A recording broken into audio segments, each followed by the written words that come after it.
안녕하십니까. 예담 YTV 시청자 여러분, 그리고 전국에 계신 한국요양선교회 동역자 여러분, 그리고 요양원에 계신 어르신들, 선생님들 반갑습니다. 오늘은 특별히 방주교회 성도님들과 함께합니다. 오늘부터 산상수훈에 대해서 살펴보도록 할 건데요. 오늘은 그 첫 번째 시간으로 너희는 다르다, 다르게 살아라, 이런 주제로 한번 살펴보도록 하겠습니다. 예수님 시대에도 성경학교가 있었을까요? 네, 사람들마다 관점이 틀리지만 저는 있었다고 볼 수 있습니다. 또 보고 싶습니다.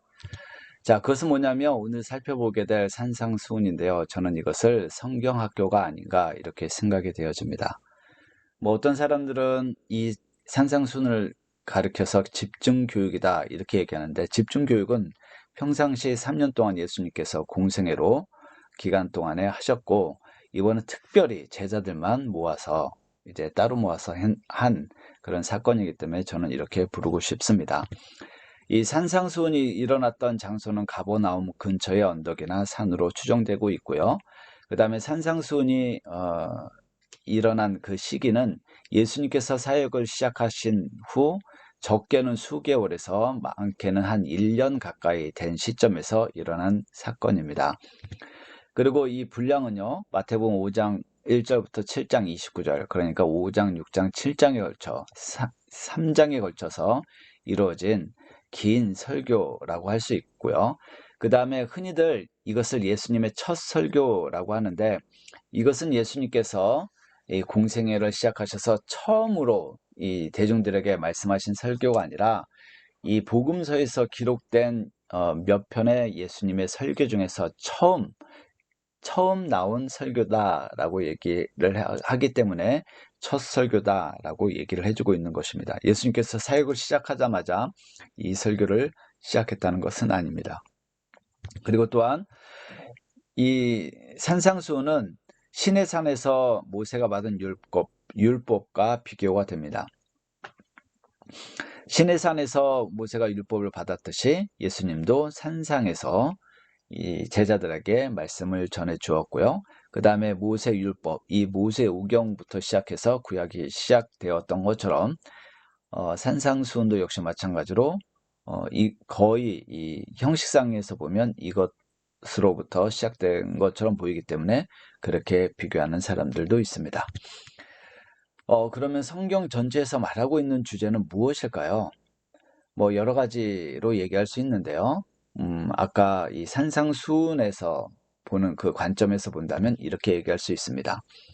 하나님께서 자신의 백성을 죄에서 불러내고 이 백성은 세상과 구별되어 죄 많은 세상과 다른 존재가 되어 하나님의 거룩한 백성이 되는 것입니다. 다른 존재, 세상과 다른 존재가 된다는 것. 이 하나님의 거룩한 백성이 되는 것. 맞는 얘기죠. 우리가 이 죄 때문에 고생받는 우리가 하나님께서 어떻게 해요? 우리들을 불러내어서 너희는 다시는 죄를 짓지 말고 하나님과 같이 있어라. 하나님처럼 거룩하고 완전해져라. 다르게 살아라. 이렇게 얘기를 해주고 있다는 것입니다. 자, 세상과 다른 삶을 사는 것. 다른 사람들은, 어떤 학자들은 이것을 가리켜 기독교적 대항문화라고 부르는 사람들이 있습니다. 이것은 무슨 말이냐면요, 세상 사람들과 똑같은 삶을 살지 말아라, 이런 얘기입니다. 이것은 우리 성경에서도 면면이 흘러내려오는 그런 사상인데요. 만약 예를 들어서 누군가 여러분에게 뭐라고요? 당신 기독교인지 몰랐어. 당신 세상 사람들과 똑같은데 다른 사람들과 다르지 않아. 똑같아. 이렇게 얘기한다 그러면 여러분들은 어떠실 것 같아요? 그렇다 그러면 우리를 왜 기독교인이라 부르고 성도라고 부르겠습니까? 우리는 엄연히 하나님의 자녀다운 삶을 살아야 되고 다른 삶을 살아야 되는데, 너도 다른 사람들과 다르지 않고 똑같다라고 얘기한다 그러면 참 고민이 되는 그런 말일 것 같아요. 오늘날 교회는 세상과 구별된다고 여러분들은 생각하십니까? 요즘 교회는 세상과 너무나도 같은 모습입니다. 그래서 지금 현실에서 있어서 보면 많은 욕을 얻어먹고 어떤 사람들은 제2의 종교 개혁이 있어야 된다 이렇게 주장하는 사람들도 있습니다. 세상에서 하는 것들을 교회 안에서 그대로 하고 있습니다. 세상 윤리뿐만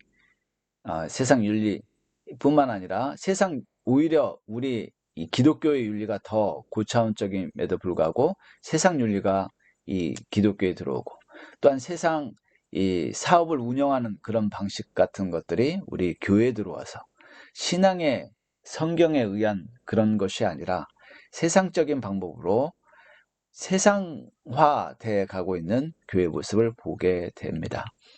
그래서 우리 성도, 교회, 공동체는 세상에서 빛과 소금의 역할을, 이처럼 빛과 소금처럼 살아야 되는데 이런 삶을 살지 못하고 있습니다. 그래서 어떻게 됩니까? 빛을 잊어버리고 소금의 맛을 잊어버리게 됩니다. 그래서 세상 사람들은 우리를 향해서 뭐라고 한다고요? 너도 다른 사람들과 다르지 않아, 똑같아 라고 얘기해주고 있습니다. 정말 우리는 다른 사람들과 똑같은 이런 삶을 살아가야 될까요? 하나님은 뭐라고 하실까요? 하나님은 이렇게 말씀하십니다. 세상에 대항하며 세상에 대안을 제시해라. 세상에 대항하라. 너희는 다르게 살아야 된다. 하나님께서 우리에게 이렇게 말씀해 주고 있다는 것입니다. 이런 것을 가르쳐 기독교적 대항 문화라고 하는 것입니다. 기독교적 대항 문화를 가져라 이렇게 얘기를 해주고 있다는 것입니다. 하나님은 이스라엘 백성을 애굽의 종살이에서 구출하시고 그들을 특별한 백성으로 삼으셨을 때 우리들을 죄에서 구원해 주시고 우리를 하나님의 자녀로 삼으신 것과 똑같은 그때 이렇게 말씀하셨습니다. 나는 여호와 너희 하나님이라. 너희는 너희가 거주하던 애굽 땅의 풍속을 따르지 말며 내가 너희를 인도할 가나안 땅의 풍속과 규례도 행하지 말고 너희는 내 법도를 따르며 내 규례를 지켜 그대로 행하라. 나는 너희 하나님 여호와이니라. 네, 뭐라고요? 다른 거 하지 말고 다른 풍속, 가나안 땅의 풍속과 규례를 행하지 말고 어떻게 해요?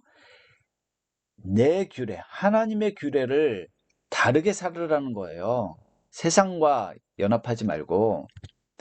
그러나 이스라엘 백성들은 세상과 같아졌습니다. 그래서 이방 사람들과 섞여서 그들의 행위를 배우며 그들과 같아진 삶을 살았습니다. 이 말은 세상에 대응하지 못했다는 것입니다. 세상과 다르게 살지 못했다는 것입니다. 그래 하나님은 이스라엘과 유다를 심판하며 말씀하셨습니다. 하나님 여호와께 죄를 범하고 세상과 다르지 못한 것, 이방 사람의 규례를 행하였습니다.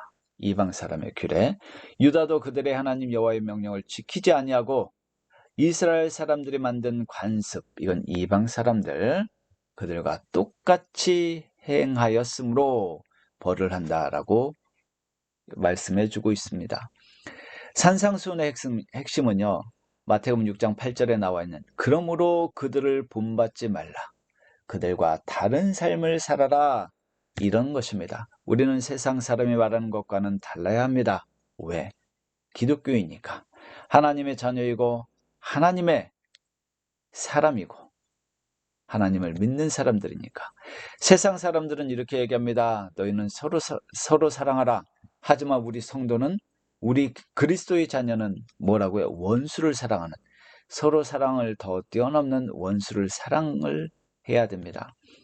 세상은 대충 중언부언 그냥 많이 말하고 많이 기도하면 되는 줄 알지만 교회는, 우리 기독교인은 그것이 아니라 겸손하고 사력 있게 진심을 다해서 대하고 말을 하고 기도를 해야 되는 것입니다. 세상은 자신의 물질에 관심을 갖고 어떻게 해요? 관심을 갖고 최선을 다하라고 하지만 이 성도는 하나님의 나라의 그의 의를 구하라고, 먼저 그의 나라와 의를 구하라고 얘기해 주고 있습니다. 우리 그리스도인이 예수 그리스도의 선언대로 살 때만이 세상의 교회에 끌리게 되는 것입니다. 우리가 세상에 빛을 발할 때, 우리가 소금의 역할을 감당할 때만이 어떻게 해요? 세상 사람들이 우리를 쫓아오게 된다는 것입니다. 예수님 시대와 지금은 똑같습니다. 산상수훈을 통해 예수님은 말씀하고 계십니다. 세상에 순응하지 말고 세상에 대항하라. 세상에 대안을 제시하라. 너희는 다르다. 다르게 살아야 합니다. 우리 모두 다르게 살아야 합니다.